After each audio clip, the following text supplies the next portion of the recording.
WhatsApp guys, स्वागत है आपका एक और नई वीडियो में। आज हमारे साथ में है होंडा एलिवेट। जी हाँ, ये जो है वो न्यूली लॉन्च हुई है अभी, और लॉन्च तो नहीं इसको कह सकते, अनवील कह सकते हैं। ये ग्लोबल अनवील है इस प्रोडक्ट का, और अभी तक ये दुनिया में कहीं नहीं दिखाई गई। This is the first time ये जहाँ पर दिखाई जा रही है वो दिल्ली में। और आज हम आपको बताने वाले हैं कि क्या है होंडा एलिवेट के अंदर ऐसा जिसके लिए आप काफ़ी दिन से इंतजार कर रहे थे। फर्स्ट कम फर्स्ट, सबसे पहले अगर हम इसके फ्रंट प्रोफाइल की तरफ चले तो यहाँ अगर आप देखेंगे तो ये जो DRL यूनिट अगर आप देख रहे हैं तो ये अच्छी लग रही है, और इसकी पोजीशनिंग इस तरीके से की गई है कि बड़ी हो और छोटे की तरफ जो है ये मूव हो सके। यहाँ पर भी जो दो प्रोजेक्टर हेडलाइट सेटअप्स हैं, एक लो बीम एक हाई बीम के लिए, एंड ब्लैकआउट कंप्लीटली जो है वो ये की गई है। बहुत अच्छी लग रही है। इसकी हेडलाइट यूनिट स्लीक है, पतली रखी गई है, ऐसा कुछ ज़्यादा मोटी जो है वो यहाँ पर नहीं रखी गई। नीचे अगर आप देखोगे तो प्रोजेक्टर हेडलाइट सेटअप अगेन है जो कि फॉग लैंप यूनिट का काम कर रही है। ब्लैकआउट फ्रेम रखा गया है और इसको इंटीग्रेट किया गया है बम्पर के अंदर ही। और अगर आप यहाँ देखें तो एक स्किड प्लेट ज़रूर दी गई है, एक लिप ज़रूर जो है उसके बम्पर के लोअर पार्ट पर यहाँ दी गई है। हालांकि ये मुझे लगता है कि ये एसेसरी का पार्ट ही यहाँ पर रहने वाला है। अगर आप यहाँ पे ग्रिल की तरफ चले तो आपको रियलाइज़ होगा कि बहुत सारा पियानो फिनिश जो है वो इसके ग्रिल के अंदर ऑफर किया गया है। यहाँ पे होंडा की बैजिंग बड़ी सी जो है वो ऑफर की गई है। इनफैक्ट ये जो आप क्रोम पार्ट देख रहे हो ये ग्रिल के अपर वाले पार्ट पे ज़्यादा है, और इसको हेडलाइट यूनिट तक जो है वो स्ट्रेच किया गया है, जैसे कि आप होंडा सिटी जैसे प्रोडक्ट में देखते हो। तो ये क्रोम पार्ट जो है वो ऐसा नहीं है कि आंखों में चुभ रहा हो, बिल्कुल एक्यूरेट अमाउंट में जो है वो क्रोम यूज़ किया गया है। डी क्रोम पार्ट पर जो है वो इसको रखा गया है, और बड़ी सी ग्रिल है। This is so far the biggest grill in the segment, और यहीं कहीं जो है वो रेडार को जो है वो छुपा दिया हुआ, क्योंकि इसके अंदर ADAS लेवल 2 भी जो है वो दिए गए हैं। क्रोम का पार्ट जो है वो यहाँ पे रखा गया है, क्योंकि ये एसेसरीज से लगी हुई जो है वो गाड़ी भी है यहाँ पे। यही रीज़न है कि आपको यहाँ पे अलग अलग जगह पर जो है वो कुछ ना कुछ ऐसी चीज़ें देखने को नज़र आ जाएंगी जो एक्चुअली इसके रियल अवतार में नहीं आएंगी। एसेसरीज लेके आपको खरीदनी पड़ेगी एक्स्ट्रा, और वो जो है वो डीलर लेवल पर ही की जाएंगी। ये प्रैक्टिस डीलर लेवल की ही है। यहाँ अगर आप देखेंगे तो एयर वेंट्स दिए गए हैं, और यहाँ पर अगेन ये जो लिप है वो काफ़ी अच्छी लग रही है, और इस तरफ जो है वो कर्व होता हुआ नज़र आएगा। टोइंग हुक अगेन आपको इस तरफ ही दी गई है। तो अगेन अगर मैं बात करूँ इस गाड़ी की तो ये काफ़ी कमाल की यहाँ पर लग रही है। ये जो ग्रूव्स है वो कुछ इस तरीके से दी गए हैं कि आप यहाँ पे ग्रिल में इसको जो है वो इंट्रोड्यूस होते हुए देखो। ये कंटिन्यूटी में है, और यहाँ पे आके ग्रिल में जो है वो सबमर्ज यहाँ पर हो गए हैं कुछ इस तरीके से। अच्छे लग रहे हैं। बाय द वे ये जो है एक 1.5 लीटर के पेट्रोल ओनली इंजन ऑप्शन के साथ में आती है। डीजल इंजन ऑप्शन जो है वो ऑलरेडी यहाँ से क्विट किया था होंडा सिटी के अंदर, और यहाँ पर भी यही हुआ। बट कोई भी हाइब्रिड जो है वो इंट्रोड्यूस नहीं हुआ है। This is also sad. तो ये चीज़ टेक्नोलॉजी जो आपने होंडा सिटी में देखी थी वो यहाँ तो नहीं आपको देखने को नजर आएगी एज ऑफ नाउ।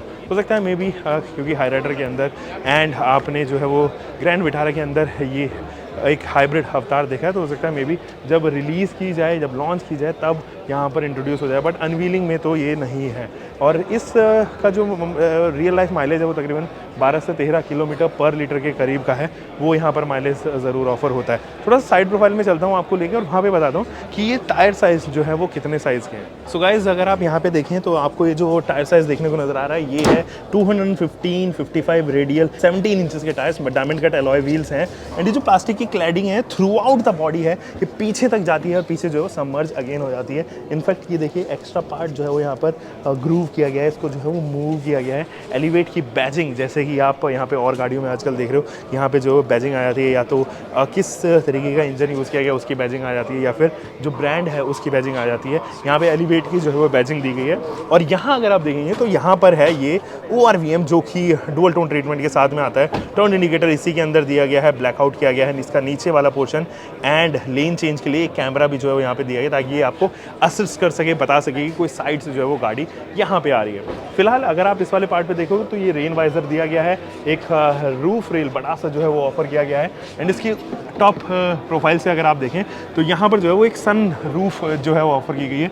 दो ग्रूव्स अगेन इधर दी गई हैं, एंड एक शार्क फिन एंटेना आपको यहाँ पर भी देखने को नजर आएगा। अभी ये देखिए 4.3 मीटर की ये गाड़ी है जो कि एक्चुअली ऑब्वियसली कम्पीट करेगी Hyundai क्रेटा के साथ में, Volkswagen Taycan एंड कुशाक जैसे प्रोडक्ट के साथ में। और इनफैक्ट ये जो है वो इस सेगमेंट की 9th एंट्री होगी, 9वीं एंट्री इतने कॉम्पिटेटिव मार्केट में। तो अगर आप देखोगे सब कॉम्पैक्ट एसयूवीज या फिर मिड साइज एसयूवीज, उसमें ये 9वीं entry is a great number. मतलब मुझे लगता है कि इतना ज़्यादा कंपटीशन होने के बावजूद यहाँ पर होंडे को दो तीन चीज़ों का जो है वो ध्यान रखना है। सबसे पहला जो कॉस्ट है वो अगर इस बार भी प्रीमियम तरीके से प्लांट की गई तो हो सकता है कि थोड़ा और नुकसान यहाँ पे होंडा के लिए रहे, क्योंकि अगर आप देखें होंडा सिटी अभी भी मतलब उसको आए हुए तकरीबन 3 साल हो चुके हैं, 2020 के आसपास जो है वो आई थी। अभी भी होंडा सिटी 50,000 रुपये करीब जो है वो महंगी है Hyundai वर्ना से। अगर इसकी प्राइसिंग समवेयर अराउंड 10-50 के करीब आती है तो it would be a good prices, justifiable रहेगी। लेकिन हाँ, अगर उससे ज़्यादा प्राइस जो है वो यहाँ पर आई तब ज़रूर जो है वो हो सकता है कि चीज़ें आपके लिए थोड़ी सी सोचने लायक यहाँ पे बन जाए। अगर हम पीछे चलें तो यहाँ अगर आप देखेंगे तो क्रोम का पार्ट यहाँ पर जो है वो दिया गया है, डी क्रोम इसको जो है वो यहाँ पे रखा गया है। यहाँ पर भी एक्स्ट्रा क्रोम जो है वो रखा गया है, इसको भी डी क्रोम किया गया है। थोड़ा सा अगर आप नीचे चलेंगे तो यहाँ पर रियलाइज़ होगा कि ये जो प्लास्टिक की क्लैडिंग है इसको तो कंटिन्यूटी में रखा गया है, बट इसके साथ साथ जो है वो एक पोर्शन रखा गया है जो कि बॉडी कलर के साथ में है। ये है तो मेटालिक ही, बट इसको बॉडी कलर के साथ में यहाँ पर रखा गया है। पीछे भी diamond cut alloy wheels which is quite obvious. मुझे लगता है ये जो टैंक इस्तेमाल हुआ है, हालांकि वो अभी तक नंबर्स जो है वो ये नहीं बताएं, बट मुझे लगता है कि तकरीबन 40 लीटर के आसपास इसका टैंक रहेगा, जैसे कि आप होंडा सिटी में देखते हो। रियर प्रोफाइल में चलते हैं दोस्तों, ये है होंडा एलिवेट का रियर व्यू। तो यहाँ से अगर आप देखेंगे तो वो जो पैटर्न है वो देने की कोशिश तो ज़रूर की गई है, बट उसको कंटिन्यूटी में नहीं रखा गया। ये कनेक्टिंग लाइट जो पीछे की रहती हैं वो फ्रंट और रियर दोनों में ही आजकल मैन्युफैक्चरर जो है वो ट्रेंड में ये है। जनरली आप देखोगे Hyundai जो है वो इस तरीके की कुछ कनेक्टेड लाइट्स यहाँ पर ऑफर कर रहा है। यहाँ पे भी वो कुछ देने की कोशिश की है, but it is not the same, क्योंकि यहाँ पर रिफ्लेक्टर यूनिट का ज़्यादा जो है वो पार्ट प्ले किया गया है। जो इल्यूमिनेटिंग पार्ट है वो केवल इतना पार्ट तक जो है वो रखा गया है। हालांकि ये है स्प्लिटेबल टेल लाइट्स ही, बट ऑब्वियसली इसको कंटिन्यू यहाँ तक करने की कोशिश की गई है। पीछे अगर आप देखो तो LEDs का इस्तेमाल किया गया है, काफ़ी 3D लुक जो है वो इसको दे रही है गाड़ी। और रियर में अगर आप देखें तो ये वाला पार्ट भी LED है, रियर की लैंप्स भी जो है वो LED है। कुछ इस तरीके की ग्रूव्स जो है वो यहाँ पे दी गए हैं जो एक्स्ट्रा एलिमेंट का काम कर रहे हैं, एक्स्ट्रा एड ऑन सा लगता है। ऐसा लगता है कि गाड़ी के अंदर कुछ अलग जो है वो छोटे छोटे ट्वीक्स किए गए हैं जिससे इसके लुक्स जो है वो एनहांस किए जा सके। एलिवेट की बैजिंग इधर, होंडा का लोगो बिल्कुल बीच में, और यहाँ पर जो है वो वाइपर सेट दिया गया है। यहाँ पे डिफॉगर यूनिट भी ऑफर की गई है, high mounted stop lamps, and यहाँ पर वॉशर भी जो है वो ऑफर किया गया है, बट विजिबल है वॉशर।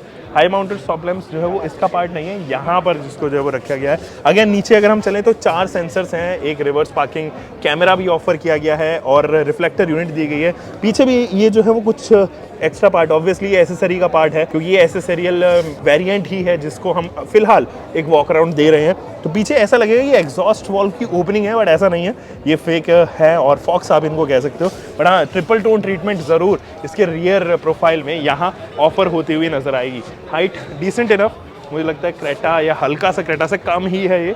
और हमेशा से होंडा जो है वो डायमेंशन पे इतना ज़्यादा रिलाई नहीं किया, कभी भी उन्होंने डायमेंशन को जो है वो एग्रेसिवली प्रमोट भी नहीं किया है। तो ये देखिए कुछ इस तरीके से मुझे लगता है 4.5 फीट के करीब, मुझे लगता है तकरीबन 5 फीट के करीब जो है वो इसकी हाइट यहाँ पर होगी। बट इन रियल लाइफ कितने डायमेंशंस हैं वो आपको बता दूंगा। गाइज, हम बूट के बारे में बात करना भूल गए थे, so there I take you to the boot section. अब ये जो बूट है ये देखिए 458 लीटर्स का बूट है। इतना ज़्यादा लोडिंग लिप नहीं है बूट के अंदर, ऐसा नहीं लगा कि कहीं से भी ज़्यादा लोडिंग लिप देखे। बट हाँ, अच्छी बात ये 60:40 में स्प्लिट होने वाली ये जो सीट्स हैं वो यहाँ पर दी गई हैं, और एक हुक जो है वो दोनों तरफ ही दिया गया है, एक इस तरफ और एक इस तरफ भी आपको मिलता है। प्लस आपके पास में एक इल्यूमिनेशन लाइट है। ये पार्सल ट्रे ज़रूर यहाँ पे ऑफर की गई है, और ये जिस तरीके की पार्सल ट्रे है ज़रूर आपके साथ में मैं यहाँ पे शेयर भी कर देता हूँ। बट हाँ, ये जो पार्सल ट्रे है यहाँ पर आप सामान वगैरह जो है वो ज़रूर रख पाएंगे। अगेन इस तरफ भी अगर आप देखें तो कुछ इस तरीके का पैटर्न यहाँ पर दिया गया है। गाइस, मुझे इंग्रेस करने में कोई यहाँ पे समस्या है सच हो ही नहीं है, क्योंकि 220 मिलीमीटर की ग्राउंड क्लियरेंस जो है वो काफ़ी अच्छी ग्राउंड क्लियरेंस है। इस सेगमेंट में कोई भी ऑफर नहीं कर रहा है, उसके बावजूद भी आप इजीली जो है वो इंग्रेस कर जाते हो, उसमें कोई समस्या नहीं। स्टेयरिंग जो है वो काफ़ी हद तक आपको होंडा सिटी जैसा ही लगेगा। In fact it is the same Honda city वाला ही जो है वो यहाँ पे स्टेयरिंग है, लेकिन लेदरेट टच एक्स्ट्रा जो है ज़रूर दे दिए गए हैं। बहुत सारे कंट्रोल्स हैं गाड़ी के अंदर, और ये देखिए ये डी क्रोम पार्ट पे या सेट एंड फिनिश जो है वो ज़रूर यहाँ पर ऑफर कर दी गई है। Lane change assist and lane change departure, इन सब के बटन्स आपको राइट साइड में मिलेंगे, यानी कि एडैस से रिलेटेड जितने बटन है वो राइट साइड। लेफ्ट साइड में इंफोटेनमेंट सिस्टम से रिलेटेड भी जो है वो बटन देंगे। थैंकफुली आप डैशबोर्ड माउंटेड नहीं, एक पॉपअप जो है वो स्क्रीन यहाँ पर मिलती है, यानी कि आपको एक जो है वो लेआउट अच्छा मिल गया है इस बार होंडा की तरफ से। एंड ये जो है वो बटन्स यहाँ पर दिए गए हैं, but how do they work उसके ऊपर अंदाज़ा अभी नहीं है। इनफैक्ट जो यहाँ पर स्क्रीन आप देख रहे हो, लेफ्ट साइड में आपको डिजिटल स्क्रीन दी गई है, जैसे कि आप होंडा सिटी में देखते हो। राइट साइड में स्पीडोमीटर आपको यहाँ पर देखने को नज़र आएगा, तो ये चीज़ ज़रूर आपको रियलाइज़ होगी कि हाँ वो होंडा सिटी से ही कहीं ना कहीं कैरी फॉरवर्ड की गई है। लेदरी टच है यहाँ पर और थ्रू आउट द बॉडी आपको लेदरी टच। ये वुडन फिनिश जो है वो अगेन आ गई है, जैसे कि आप होंडा सिटी में देखते हो। ये हल्का सा वुडन फिनिश पैटर्न जो है वो इंट्रोड्यूस यहाँ पर ज़रूर हुआ है। ऑटोमेटिक क्लाइमेट कंट्रोल यहाँ पर आया है। यहाँ अगर आप देखोगे तो सेम लीवर है जो आपको होंडा सिटी में मिलता है। लेदरी टच ज़रूर है, यहाँ पे एक्स्ट्रा स्पेस आपको ऑफर की गई है और यहाँ पे पियानो फिनिशिंग, 2 कैन होल्डर्स आपको यहाँ मिलते हैं। वायरलेस चार्जिंग का ऑप्शन भी है, यहाँ पर वायरलेस चार्जिंग का ऑप्शन है। थैंकफुली ये अब एसेसराइज नहीं है, जैसे कि आप होंडा सिटी में देखते हो 12 वोल्ट का डीसी सप्लाई, 2 यूएसबी स्लॉट्स हैं, but USB C types come on Honda अभी भी इसमें यूएसबी सी टाइप जो है वो नहीं आए हैं, तो दिस इज़ अ कॉन। और यहाँ अगर आप देखें तो हार्ड प्लास्टिक, अगेन उसके ऊपर पैटर्न बहुत सारे हैं, उनका इस्तेमाल किया गया है। यहाँ पर अगर आप देखें तो ग्लव बॉक्स दिया गया है। ये ग्लव बॉक्स जो है वो काफ़ी बड़ा सा है, लेकिन कूल्ड अनफॉर्चुनेटली ये नहीं है। ऊपर अगर आप देखें तो सनरूफ ज़रूर आपको मिल पा रहा होगा, और ये जो सनरूफ है वो पैनोरामिक नहीं है, तो कहीं ना कहीं वो किया सेल्टॉस में आने वाला पैनोरामिक सनरूफ एंड क्रेटा के अंदर जो ऑलरेडी सनरूफ आता है उनसे ज़रूर ये कंप्यूट नहीं कर पाएगी। सो यहाँ उसी वजह से जो है वो हेडरूम भी थोड़ा कॉम्प्रोमाइज़ हुआ है, but obviously you have this headroom adjustment. एक चीज़ और मुझे लगता है कि यहाँ पे इलेक्ट्रिक एडजस्टमेंट सीट्स आ जानी चाहिए थी, वेंटिलेटेड सीट्स होनी चाहिए थी, वो चीज़ें जो है वो अभी भी बरकरार नहीं है। वेंटिलेटेड सीट्स इसके अगर क्रॉस कॉम्पिटिशन देखें तो ज़रूर यहाँ पे इंट्रोड्यूस होती है, बट यहाँ पे वो नहीं है। एंड इलेक्ट्रिक एडजस्टमेंट सीट्स भी जो है वो नहीं ऑफर की जाती है, वो चीज़ एक बड़ा कौन है। सन वाइजर्स की अगर हम बात करें तो मिरर जो है यहाँ पे दिया गया with vanity light and vanity mirror and frameless आपको डिज़ाइन, अगेन होंडा सिटी वाला, जैसा आप होंडा सिटी के अंदर देखते हो बिल्कुल वैसा ही फ्रेमलेस मिरर यहाँ पर भी है। यहाँ अगर आप देखेंगे तो वो ही मिरर आता है, बट इसके अंदर कोई भी लाइट नहीं है। लाइट जो है वो पैसेंजर साइड ही आपको ऑफर की गई है, नॉट ऑन ड्राइवर साइड। वो एक कौन है। अगर मैं सीटिंग पोस्चर की बात करूँ दैट इज़ गुड, उसमें कोई भी समस्या नहीं है, अच्छा है। प्रीमियम लेदरी टच है, कंफर्टेबल सीट्स आपको यहाँ पर ऑफर होती है। हेड रेस्ट की अगर हम बात करें तो ये ज़रूर काफ़ी ब्रॉड सा हेड रूम है, उसमें भी मुझे लगता है काफ़ी कंफर्टेबल है। 3 वे एडजस्टेबल इसके जो है वो हेड रेस्ट यहाँ पर ऑफर होता हुआ नजर आएगा। दोस्तों यहाँ पर एक आर्म रेस्ट ज़रूर दिया गया है, उसके अंदर स्टोरेज स्पेस है। यहाँ भी कूल्ड ग्लव बॉक्स जो है वो नहीं ऑफर किया गया है, एंड ये फिक्स्ड आर्म रेस्ट है। ये कोई भी मूवमेंट जो है वो ज़रूर यहाँ पे शो नहीं करता है। आपको जो है वो इलेक्ट्रिक हैंड ब्रेक नहीं मिलते हैं, आपको मैनुअल ही यहाँ पर ऑफर किए गए हैं, तो आपको इन्हीं से काम चलाना पड़ेगा। अगेन स्टोरेज स्पेस वगैरह ये सब चीज़ें जो है वो यहीं दी गई हैं। आपको LED लाइट्स भी यहीं ऑफर की गई हैं। गाइज मैं आ चुका हूँ सेकंड रो में। अब देखो Honda man maximum machine minimum philosophy पे जो है वो ज़रूर बात करता है। यहाँ अगर आप देखोगे तो यहाँ पे लेग रूम जो है वो ज़रूर आपको ज़्यादा देखने को नज़र आएगा। यहाँ पर जो है वो आपको प्रैक्टिकलिटी नज़र आएगी। यहाँ पे स्पेस आप देख सकते हो, मोबाइल होल्डर्स हैं जैसे कि आपको होंडा सिटी के अंदर भी मिलता है, सेम वे में आपको जो है वो होंडा सिटी के अंदर भी मिलता है। हेडरूम की अगर मैं बात करूँ तो वो ज़रूर मुझे लगता है कि डिसेंट इनफ है और एडिक्वेट इनफ है, मुझे ऐसा लगता है, और उसमें कोई समस्या नहीं है। अंडर थाई सपोर्ट भी जो है वो अच्छी खासी आपको यहाँ पे देखने को नजर आएगी। एंड जो शोल्डर रूम है दैट इज़ गुड इनफ, और वो 2 जनों के लिए तो काफ़ी सही है। 5 जने बैठेंगे तो बीच वाला जो है वो ज़रूर थोड़ा सा क्लॉस्ट्रोफोबिक बैठ सकता है, मुझे ऐसा उम्मीद है, क्योंकि जो ग्रूव्स बने हुए हैं ना वो 2 शेप के जो है वो यहाँ पे बने हुए हैं, तो ये जो दूसरा ग्रूव है उसको थोड़ा सा प्रॉब्लम होगा। यहाँ पर अगर आप देखेंगे तो टनल जो है वो यहाँ पे कुछ ऐसा सच नहीं है।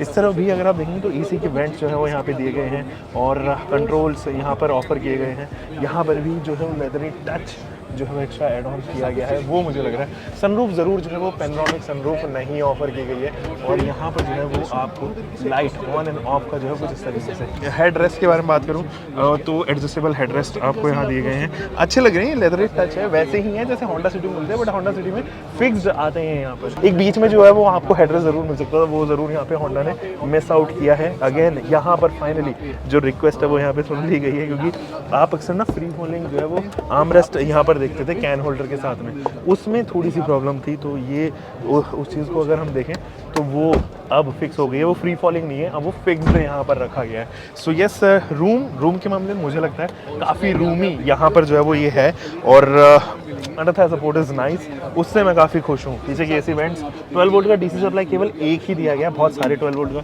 DC सप्लाई नहीं है। एक ग्रैब हैंडल जो है वो यहाँ पे ऑफर की गई है, और एक हुक जो है वो यहाँ ऑफर की गई है, तो वो चीज़ ज़रूर बरकरार है।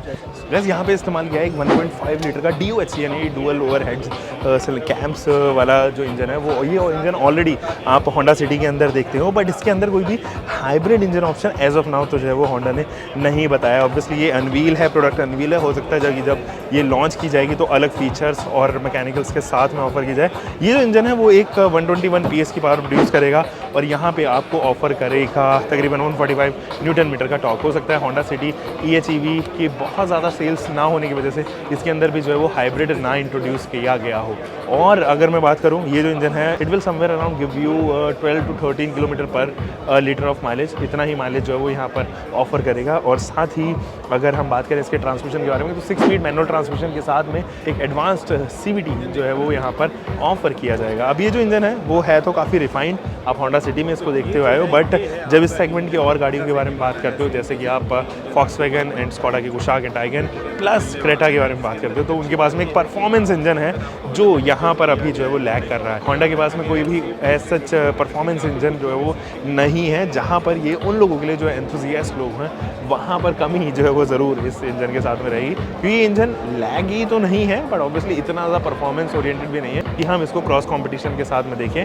तो इंजन ऑप्शंस की अवेलेबिलिटी कम, होंडा को ज़रूर यहाँ पे जो है वो एक अच्छा इंजन लेके आना चाहिए। फिलहाल अगर हम यहाँ पे बात करें तो अगेन मैं दोबारा से लेके चलता हूँ आपको। यहाँ पे LED DRLs दी गई हैं, यहाँ पे जो है वो प्रोजेक्टेड हेडलाइट सेटअप दी गए हैं, 2 हैं, low beam and high beam, दोनों के लिए जो है वो यहाँ पे ऑफर की गई। नीचे अगर आप देखोगे तो यहाँ पर भी फॉग लैम्प यूनिट जो है वो दी गई है, क्रोम का एक्स्ट्रा पार्ट, यहाँ भी जो है वो आपके पास में बहुत सारा ब्लैक एलिमेंट जो है वो यहाँ पे बरकरार है। नई ग्रिल है, कम्प्लीटली नई ग्रिल है, और यहाँ पे जो है वो क्रोम पैटर्न जो होंडा हमेशा से रखती है वो ज़रूर यहाँ पे रहता है। So this is Honda elevate for you guys.